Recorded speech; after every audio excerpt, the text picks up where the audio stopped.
Hello everyone, my name is Deborah and welcome to the Edit by DH. This is part of my ongoing Dee Unedited series and this is episode 3, part 2. If you haven't watched part 1 already, it will be linked down below. For part 2 today, I have the wonderful Alicia Loh with me today, and I think I will just introduce her briefly before allowing Alicia to introduce herself and what she does. Alicia, gosh, where do I even start? She has a wonderful Instagram channel and her handle is 𝕊𝕦𝕓𝕣𝕚, which she will tell you more about in just a moment. She does a lot of disability advocacy and she has had articles published on the New York Times, Time Out London. These are some big player names in the industry. So I am so privileged to even be interviewing her in the first place. But I will just leave Alicia to introduce herself. Thanks so much for this, Deborah. I'm really privileged to be on your channel. Yes, I started Explore Disabled last year to share my life as a disabled power wheelchair user in London. And I'm technically meant to be reviewing accessibility generally, but since I'm a big foodie, I've ended up doing mainly restaurant reviews where I share both about the food itself, which I'm always really excited about, and accessibility. My background is as a commercial lawyer. I went to Cambridge, which is where I learned about law, and that's great because I work with really tight word counts on Instagram. On Explore Disabled, alongside lots of food reviews, I do a lot of disability advocacy as well. So it's really important to me to sort of bridge the gap between people who are really, really interested in disability advocacy, and that is absolutely amazing. And obviously, sort of like food reviewers and influencers generally. So with Explore Disabled, my aim is to bring both of these people together. So, you could be interested in learning more about London, wondering where to go, where should I eat, and also along the way, hopefully learning a bit more about disability and seeing that disabled people have really rich and fun and fulfilling lives. Yes, amen to that. I think that's where we can easily bond, is our mutual love of food. And I actually recently saw one of your suggestions, which was the Sea Containers London. I've been there for drinks, but I haven't been for food. So now you've put that on my radar, so definitely will go. Please talk about and share your disability in your own words. Yes, thank you for that. I have spinal muscular atrophy. So it's a neurological condition that affects my muscles. And the sort of gist of it is that I'm a power wheelchair user. I've got more details of SMA if you're interested in it on my Instagram. And if I remember correctly, August is actually SMA Awareness Month. So check in on my Instagram for that. In terms of how I identify as a disabled person, language is really important to me, and I really believe in the power of words. So I describe myself very much as a disabled person, i.e., something that I identify closely with rather than a person with a disability. It's a very subtle but important shift. I've always been disabled. SMA is something that you're born with, and I've seen it as a strength and something that I bring to the table in terms of my experiences and my perspectives.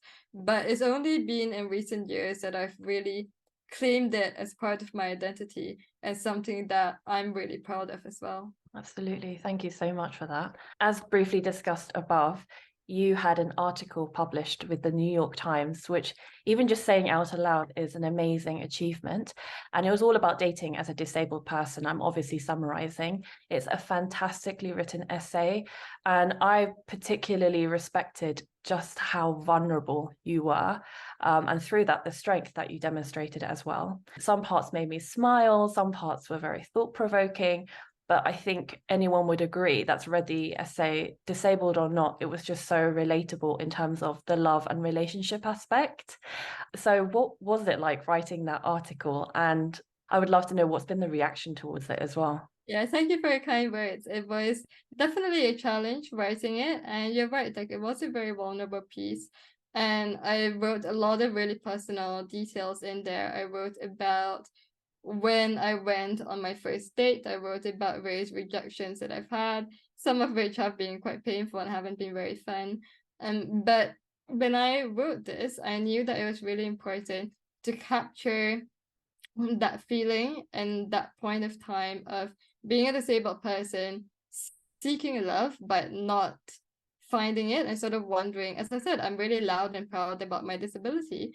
But then when it came to this, I started having thoughts of, is it actually because I'm disabled? Is there unconscious bias going on? And all of those things. And it was really important to me that I wanted to take those feelings and really talk about them openly and normalize it as well, because we don't often see people, disabled people, pursuing romance or in romantic relationships.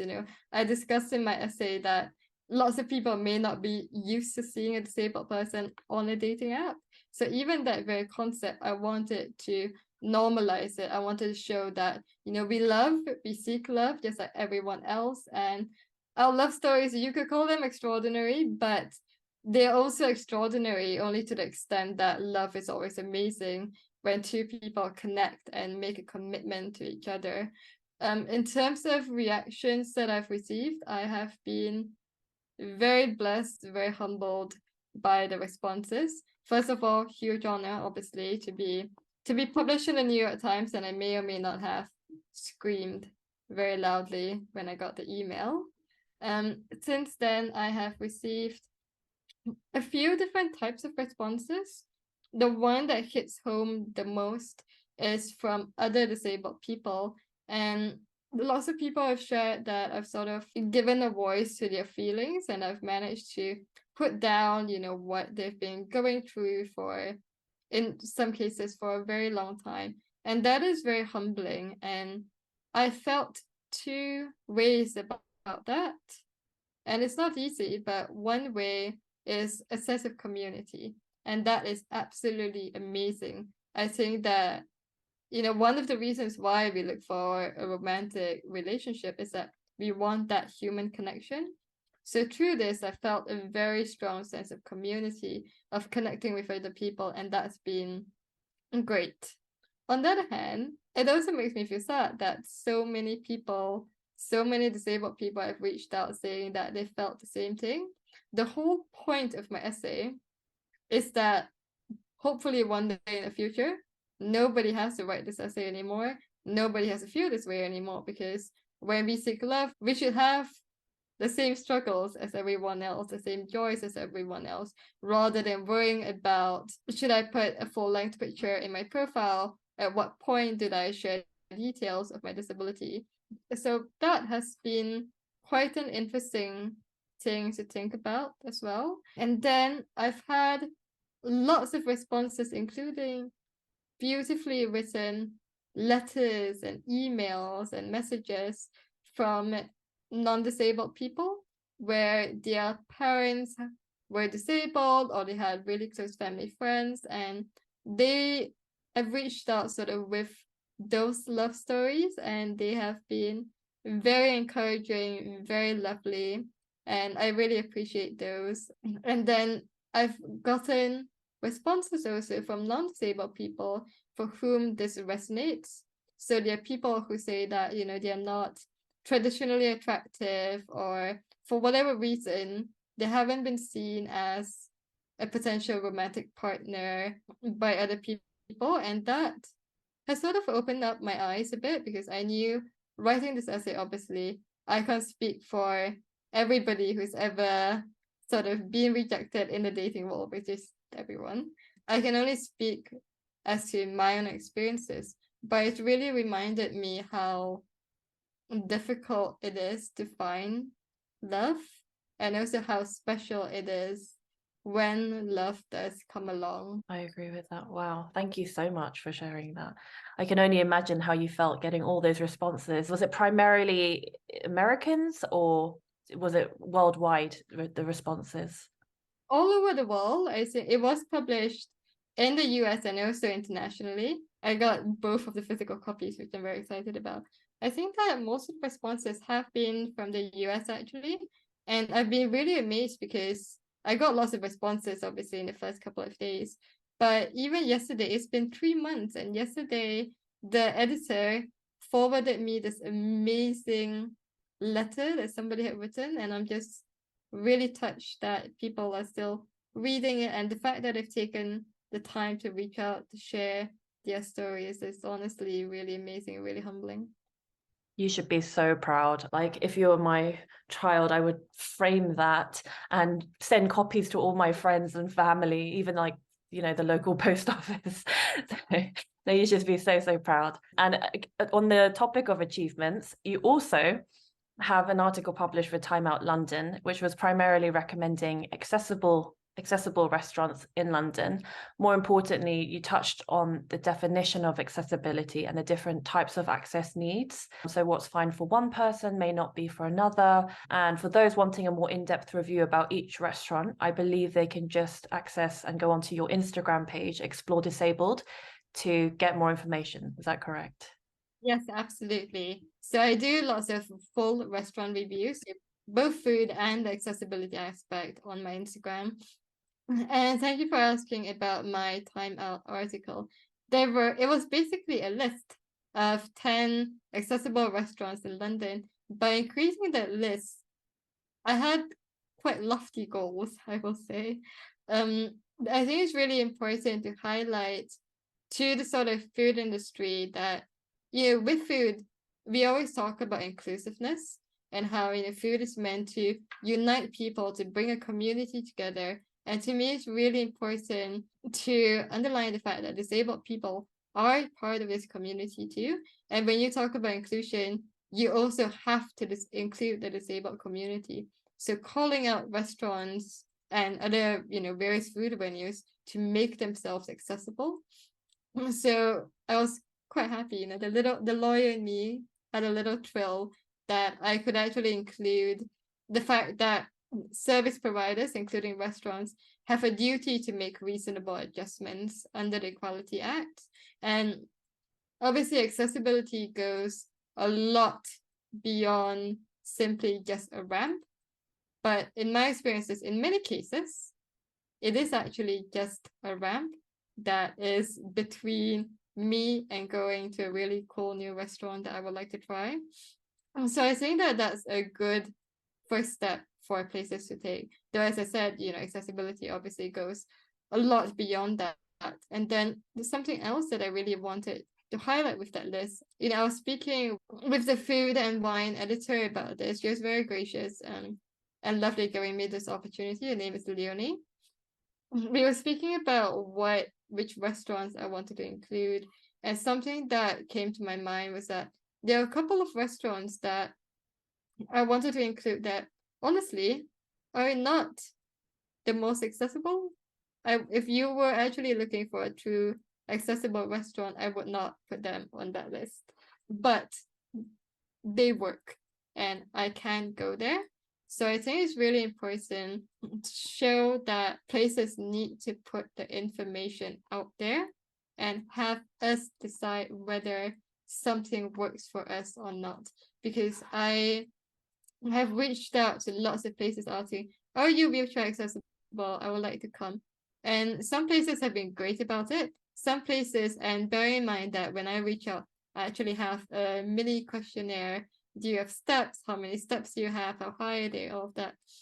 And some places will reach out saying, we are not accessible, or we are, or some of them will say, we don't have a disabled toilet, therefore not accessible.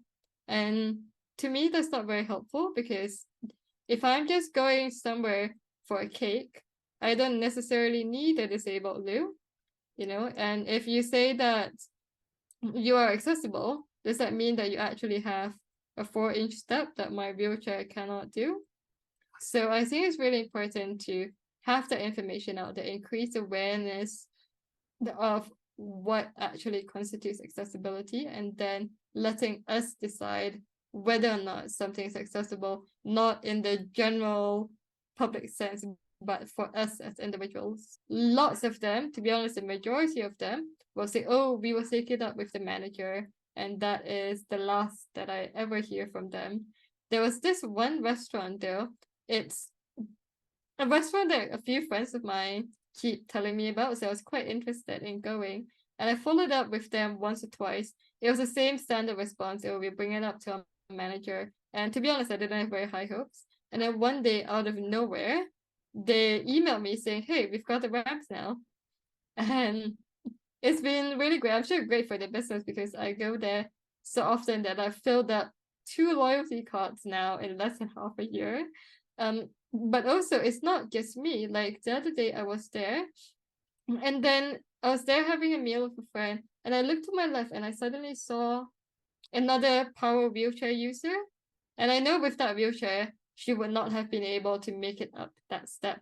So it's just really encouraging to me because I always say that I'm doing this not just for me, but for the restaurants. There's this thing called the purple pound, which is the value of disabled spending, right? And by not making themselves accessible, they're losing out on that. So that was sort of like confirmation that they bought a ramp, not just so that I can go there and have meals with my friends, but so that other disabled people can also be patrons of the restaurant, bring in business, enjoy a good meal there. This ties in nicely from what we were just briefly speaking about to the next question, which is, what is the biggest challenge you face as a disabled person? So I face lots of challenges as a disabled person. And the main thing I think to remember is that many of my challenges aren't because I'm disabled per se, but because of society. So living with a complex medical condition comes with the territory, of course, and many things that I need to manage and I need to learn more and more about each day. But the main things I think about in terms of challenges as a disabled person is access. So for example, I love my wheelchair. It is glittery, it is height adjustable. I love driving through puddles, I love spinning around and having all sorts of fun with it. So being a wheelchair user, that in itself is not a challenge. But what is a challenge is inaccessible steps and venues and all of these things that come in a world that isn't built with inclusion in mind, right? So using a wheelchair, that doesn't stop me from wanting to travel and doing all these fun things, but inaccessible tube stations, for example, that is what gets to me, not the fact that I use a wheelchair. And then other than these physical challenges, which are very real, are ones that are less visible, but nonetheless very tangible in effect. For example, the unconscious bias is sometimes quite blatant discrimination that I face in the dating world. And there have been times where, people have asked me out on a dating app, and then I'll mention, because I'm not quite sure whether they've realized it from my profile, that, oh, I'm a wheelchair user. And then that date that person had been really excited about, suddenly they disappear in the thin air. So that's been a bit of a challenge. And there are assumptions about disabled people that I've had to fight in all areas of my life. I'm all the more stronger for it, but I wish that that wasn't the case, right? There's so many challenges in the world, and ableism and unconscious bias, just like with everything else, like that just isn't a challenge that we need. So definitely sort of society, and as I said, a world that isn't built with inclusion in mind, that is the biggest challenge that I face. Thank you so much for answering that question. Another thing we have in common is that we're both Christian. I know you're Christian, and just wanted to know how long you've been Christian for and how it intertwines with your condition. Yep, so I was born into a Christian family, so you could say all my life, but I've really over the years worked on my own personal relationship with God. So it's something that I've put more and more priority on in terms of my faith. So when I moved to London, that was sort of something that I found really important, both in terms of my faith and my relationship with God, wanting to grow that and develop that, and also building a really strong community here in London. And I've been very blessed to go to a very Bible-based church where I've made lots of friends, so that's been amazing. In terms of the relationship between my faith and my condition, it's been interesting. It's a good reminder that God is in control, and to an extent, things are not always what they seem, that God works in amazing and wonderful ways. I've had many miracles happening in my life, many things that could not have happened, honestly, without the grace of God. So that has been really encouraging. Thank you for sharing that. If there is one thing you want the audience to take away from watching this, what would you like it to be? It would be that disabled people are just like any other person. We are happy, we are sad, we like lots of food. Some of us love really spicy food. Some people cannot tolerate a single bit of spice whatsoever. I think that I've had multiple friends tell me now that when we first met, and including people I've been on dates with, they've told me that they didn't know how to behave around a disabled person. But from my experience, I think that many people, especially the people who are going to be watching this video, if they just use common sense, lots of them are actually fine. And I want to normalize this, because the thing is that I feel some people who actually want to reach out, want to connect, feel that they need to be all clued up on disability theory and the language. And I appreciate that that comes from a really good place. And like generally, I think that that's wonderful. But at the same time, you know, I'm very aware, and I'm sure most disabled people know, that there's very much a huge difference between someone who is being rude and being very insensitive with the language versus someone with good intentions who simply, literally does not know that certain terms are better or more appropriate than others. And we can see that, and we just want to connect with people, just like everyone else. And I have lots of really amazing experiences. Like I said, I've met lots of amazing friends at church and elsewhere. And, I've shared various struggles on dating apps, but I've also had really good experiences on there as well. Met some wonderful people, some of whom are friends now, some of whom are more than friends. But with all of those, disability has always just been part of who I am, rather than this big scary thing. And the purpose of my disability advocacy on Instagram, speaking to you today, which I'm very grateful for the opportunity to do, is to just normalize this. Disabled people exist in all areas of society, and we just need to be included. As much as other people want inclusion and connection, that is the same thing that we want. Like, you touched upon the power of language earlier, and I think that is so important. And I think that's why, personally, when doing this interview, I was a bit nervous, in honesty, because I wanted to do justice to the interview and to you as well. But like you said, if you don't reach out, if you don't take those initial steps, you don't learn. And with everything, there's always ways that you can educate yourself. So I really do appreciate you being on this interview and just being really transparent and sharing vulnerabilities and words of wisdom in general. I would love to know, how can we be allies? How can we help? Yeah, thank you. So I think that, what you just said is absolutely the right approach. Wanting to reach out, being curious, and just asking people questions, getting to know them on a human level. I think that it's really great if someone wants to be an ally. And it's sort of about seeing, when you see a disabled person in your community, whether that's at school, at work, your neighbors, at church, just wanting to connect with them and like actually seeing them as part of the community. So being curious, and as much as you want to learn about, hey, who's that new coworker, or who's that new neighbor that's moved in, it's that same sort of like curiosity and wanting to learn more about the person. I think that there are certain things to be more mindful of. I think it's sort of the comparison that I tend to have is sort of like, if you have got a vegan friend, or if you've got a vegan colleague, you obviously need to know that fact and be aware of it.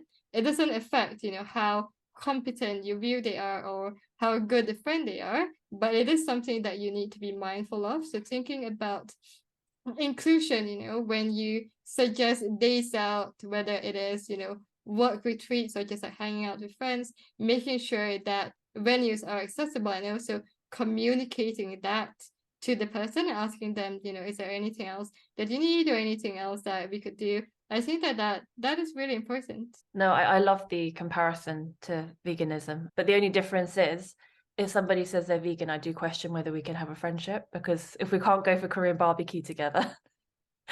I'm just joking. No, thank you so much. I would love to know, what is the best thing about your disability? The best thing about my disability is that it's brought me a lot of interesting, wonderful experiences. I have a different perspective of life. And I think that sometimes you see in the media that, this person has done whatever it is despite their disability. But to me, it's very much that I have done certain things with my disability or even because of my disability. So because I'm disabled, that's honestly pushed me a lot harder because I want to I know that life is short. I know that life comes with challenges and I want to live it in a very full way. So that is the best thing about my disability. I've met really interesting people. I've had really deep connections with people, and even something like my New York Times article, for example, is something that's very much because of my disability rather than despite it. And that's given me the opportunity to connect with so many people, and starting Explore Disabled has allowed me to speak to you, for example. So that has been amazing. Thank you so much. Please do give Alicia's articles and essays a read, as they are fantastically written. Alicia has come up with an important resources and reading list, which is obviously ever being updated, and it will all be linked down below, including her articles, for anyone who would like to educate themselves further or just want a fantastic read. Thank you so much to Alicia for being a guest on this episode. I am sure it's been educational for the audience watching. It has certainly been educating for me. I also think you are an amazing woman with not only all of your numerous achievements, but also just your positive outlook on life and your contribution to disability advocacy and raising disability awareness. Don't forget to follow Alicia on her Instagram at @𝕊𝕠𝕚𝕖𝕃. Again, all the information will be down below. Please give this video a like and comment down below. As always, I want to just add a reminder that this is a safe space and will request people to be respectful to one another. As always, you're welcome to share your thoughts and experiences in a respectful manner and language, or at the very least, please just say hello to Alicia, as I'm sure she would love to hear from you. Thank you so much for watching, and thank you so much to Alicia. Thanks for having me on.